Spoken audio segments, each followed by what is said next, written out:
नमस्कार दोस्तों, हमारी आज की कहानी है बहू ने बूढ़ी सास को कहा, गांव की झंझट यह सुन बेटे को आया गुस्सा।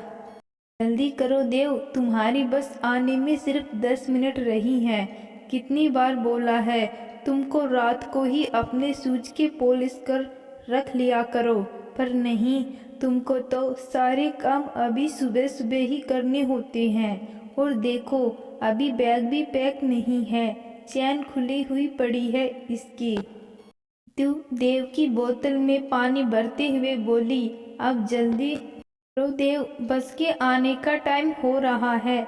देव बोला, हाँ मम्मी, सब कुछ तैयार है, बस 5 मिनट में सब हो जाएगा। तभी अंदर से देव की दादी ने नीतू को आवाज लगाई और कहा, नीतू बेटा, मेरे लिए गर्म पानी कर दे बेटा, पीने के लिए। सुबह सुबह खाली पेट वाली दवाई भी लेनी है, कल से थोड़ा गला खराब है, इसलिए गर्म पानी कर दे।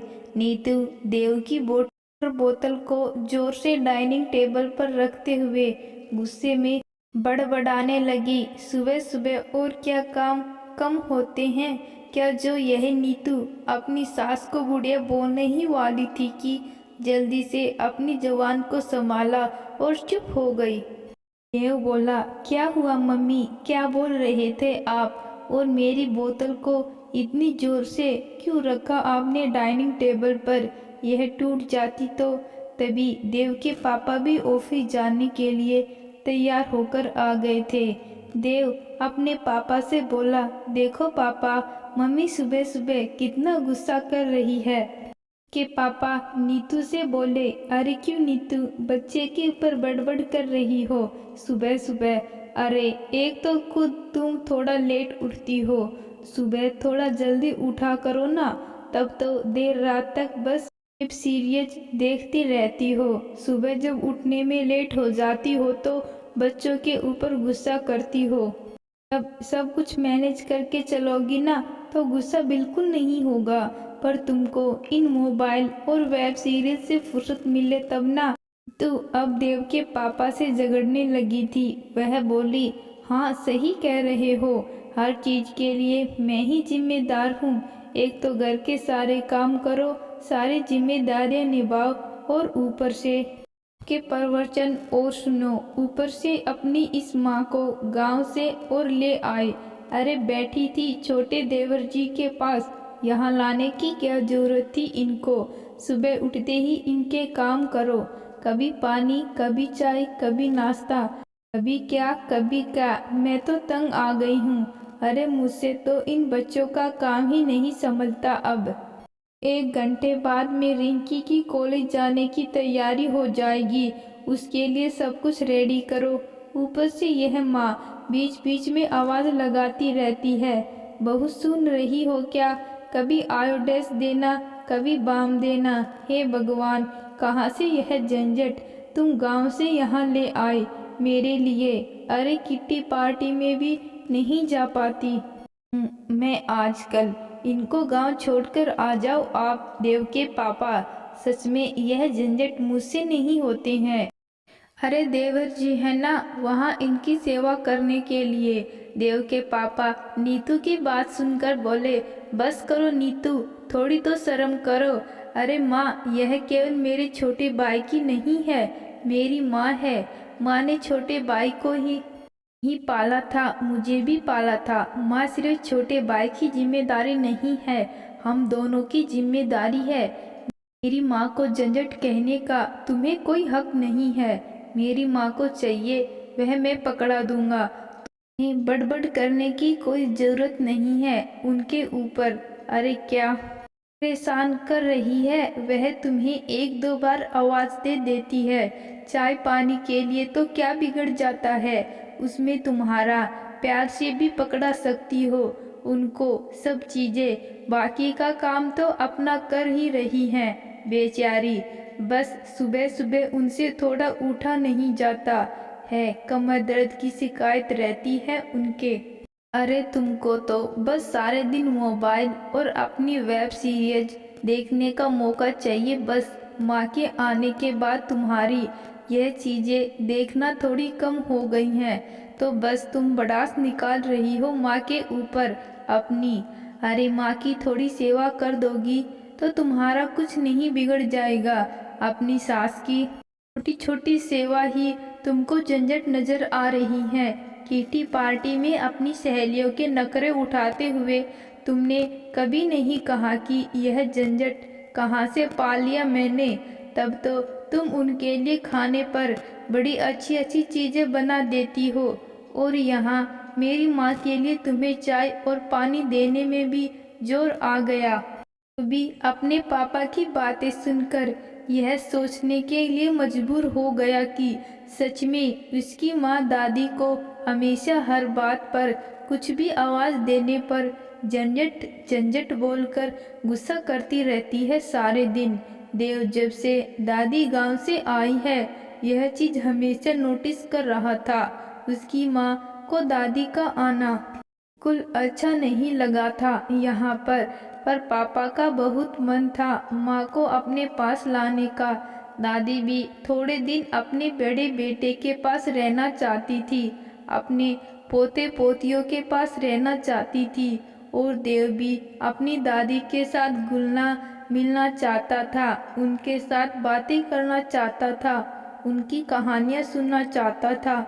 इसलिए वह भी अपनी दादी के आने से खुश था, और उसकी बड़ी बहन भी उसको दादी रोज नए नए नुस्खे बता देती थी।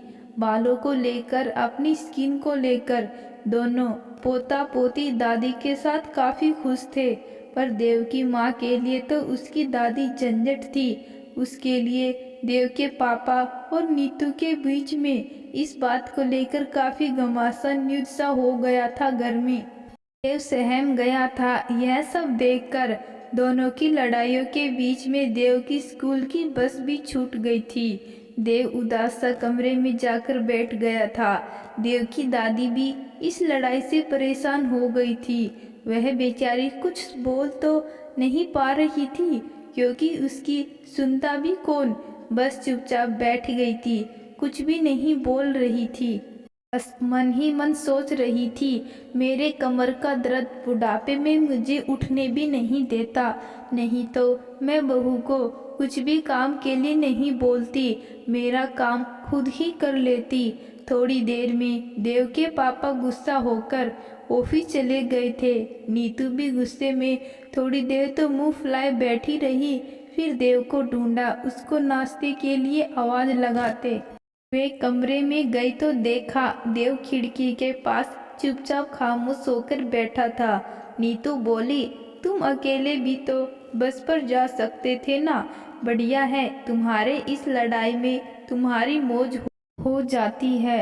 अरे इसी तरह स्कूल बंक करते रहोगे तो बन गए फिर बड़े आदमी, पढ़ लिख कर ली तरक्की और हो गई फिर बढ़िया लड़की से शादी। अपनी माँ की बात सुनकर देव नीतू की कमर में अपनी बाहें डालकर झूल गया और बोला, नहीं माँ, मुझे बड़ा आदमी नहीं बनना है और मुझे बड़ा भी नहीं होना है, मुझको तो छोटा ही रहना है और आपके पास ही रहना है, ऐसे ही गले लगकर।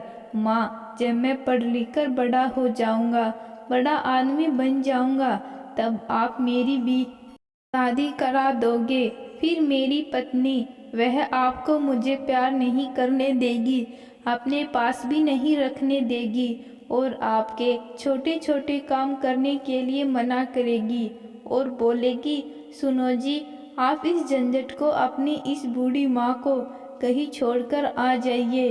देव इस बात पर जोर जोर से रोने लगा था और रोते रोते बोला, माँ, मुझे आपसे दूर नहीं होना है, मुझे पापा मम्मी आप दोनों चाहिए, मैं आपके बिना नहीं रह सकता। माँ, चाहे कितना ही बड़ा हो जाऊँ, मुझे तो हर वक्त आप चाहिए ज़िंदगी में। और माँ, मेरे तो कोई छोटा भाई भी नहीं है, पापा के कम से कम चाचा जी तो हैं ना, जो माँ को गांव में रख लेते हैं। मैं आपको कहाँ छोड़कर आऊँगा, आपको कहीं पर भी नहीं छोड़ सकता माँ, हमेशा मेरे पास रखना चाहता हूँ।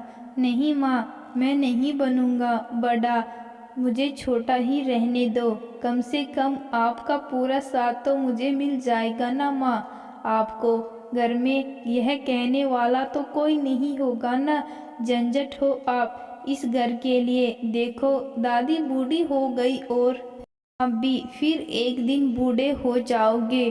फिर जब बुढ़ापा आता है तो सब लोग शायद यही कहते होंगे बूढ़े लोगों को देखकर कि झंझट है यह बूढ़े लोग, तो आप मेरी माँ और माँ कभी गलती नहीं कर सकती है ना माँ। देव की आंखें ऐसा बोलते बोलते लाल हो गई थी। नीतू अपने बच्चे को यह रोने वाला रूप देखकर घबरा गई और उसको कस के अपने सीने से लगा लिया और बोली, ना मेरे बच्चे, ना ऐसा रोते नहीं। बूढ़े लोग झंझट नहीं होते हैं बेटा। मेरी तो मति मारी गई थी जो अपना आने वाला कल नहीं देख पा रही थी, पर आज तेरी इन बातों ने मुझे मेरा आने वाला कल और मेरा आज भी मुझे दिखा दिया है। हे भगवान, यह मैं क्या अनर्थ कर रही थी। यह भूल गई कि जैसे अन्न लगाऊंगी वैसा ही काटने पड़ेगा। बस आराम की लत लगा ली मैंने अपने आप को। फ़ोन, वेब सीरीज और किट्टी पार्टी, बस इस दुनिया में गुम होकर रह गई।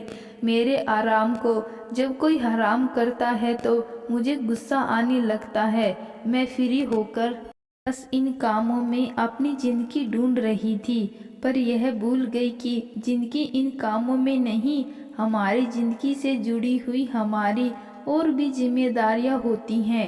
सबसे पहले वह जिम्मेदारियां होती है, फिर उनके बाद आपका मन करे तो कोई भी काम आप करो, पर सबसे पहले घर के बड़े बुजुर्गों का काम टाइम पर करो। बड़े बुजुर्ग झंझट नहीं होते हैं, हम उन्हें झंझट मान लेते हैं क्योंकि वह हमें हमारे आराम के बीच में कांटा सा लगते हैं। उनके छोटे छोटे काम भी हम लोगों को भारी पड़ने लगते हैं। आखिर यह कौन सी दुनिया में जीने लगे हैं अब हम, जहाँ हम सिर्फ खुद को देखते हैं। हमारे माँ बाप भी हमें नज़र नहीं आते हैं ना। सास ससुर, यह कैसी हवा चल गई है आजकल। फ़ोन के बीच में वेब सीरीज देखते हुए या किट्टी पार्टी में कोई आवाज़ लगा दे हमें कुछ जिम्मेदारियों को देखकर, तो हम थोड़ा भी सब्र नहीं रख पाते हैं और चिल्ला उठते हैं। उन बुजुर्गों पर झंझट कहकर तो हमारे वजूद का अस्तित्व है। नीतू देव से माफ़ी मांगने लगी और बोली, बेटा माँ हूँ तुम्हारी, पर अपने बच्चे से माफ़ी मांग रही हूँ। मैंने मेरे बच्चे के सामने यह कैसा तमाशा कर दिया, उसके दिलो दिमाग में कैसी बातें मैंने डाल दी। बेटा अब इन बातों को हटाओ अपने दिमाग से। ऐसा कुछ नहीं देखने सुनने को मिलेगा अब तुम्हें इस घर में। जैसे तुम तुम्हारी गलती की माफ़ी मांगते हो और उसको सुधारते हो ना, वैसे ही आज तुम्हारी मम्मी भी दादी से अपनी गलती की माफ़ी मांगेगी अपने इस बुरे बर्ताव के लिए। तुम्हारी दादी से 100 बार भी माफ़ी मांगना पड़े तो मैं मांगूंगी, और तुम्हारी दादी अब बस हमारे पास ही रहेगी। चाचा जी ने उनको बहुत रख लिया, दादी का बाकी फर्ज हम निभाएंगे। नीतू देव की उंगली पकड़कर अपनी सास के कमरे में गई और उनको गर्म पानी का गिलास देते हुए बोली, माँ मुझे माफ़ कर देना। मुझको पता है आपको गांव की बहुत याद आती होगी यहाँ का ऐसा माहौल देखकर, पर माँ अब और इसी वक्त से आपको आगे से कोई शिकायत मौका नहीं दूंगी। अपनी इस बेटी को माफ़ कर देना। अभी तक आपकी जो भी किसी बात में अवहेलना करी तो उसके लिए आप झंझट नहीं हो हमारे लिए, आप तो आशीर्वाद हमारे लिए। आज से आपकी नीतू यह मोबाइल, वेब सीरीज और किट्टी पार्टी की दुनिया को अलविदा तो नहीं कह सकती, उनसे एक ज़रूरी स्पेस जरूर बना सकती है। सबसे पहले माँ आपके काम, फिर बाद में दूसरे काम। नीतू की सास तो थी ही सरल हृदय की औरत, बोली, नहीं बेटा, बच्चों से ऐसी गलतियां हो जाती हैं, क्या माफ़ी मांगना। अरे बेटिया, कोई माफ़ी नहीं मांगती है, जा तू। रसोई में मेरे पोते ने अभी तक नाश्ता नहीं किया है, अब हम सबका नाश्ता यही कमरे में लेकर आ जा। आज हम सब साथ में बैठकर नाश्ता करेंगे। तभी दरवाजे की डोरबेल बजी। नीतू के पति भी मूड खराब होने की वजह से बीच रास्ते में ऑफिस से घर पर आ गए थे। सब लोगों को जब उन्होंने अपनी माँ के कमरे में देखा तो वह आश्चर्यचकित रह गए। नीतू अपने पति से बोली, आज मुझे मेरी गलतियों का एहसास हो गया है। आज से ना आपका मूड खराब होगा ना देव का, मुझे माफ़ कर दीजिए। नीतू के पति बोले, अरे यह माफ़ी वाफ़ी छोड़ो, भला तो सब भला, मुझे तो बहुत सुकून सा लगा है आज पहली बार घर के अंदर आकर। बस तुम इस माहौल को हमेशा ऐसे ही रखना, जिंदगी भर तुम्हारा आभारी रहूँगा। मेरी माँ के पास बस हमेशा ऐसे ही हंसते मुस्कुराते हुए बैठी रहना और अपना फ़र्ज अच्छे से निभा देना। इस घर में पहली बार सुकून की हंसी गुलजार हुई थी। माँ के गांव से आने के बाद भगवान से गुजारिश है, यह हंसी ऐसे ही रहे देव के परिवार की। तो दोस्तों, आज की कहानी आपको कैसी लगी कमेंट बॉक्स में ज़रूर बताना। धन्यवाद।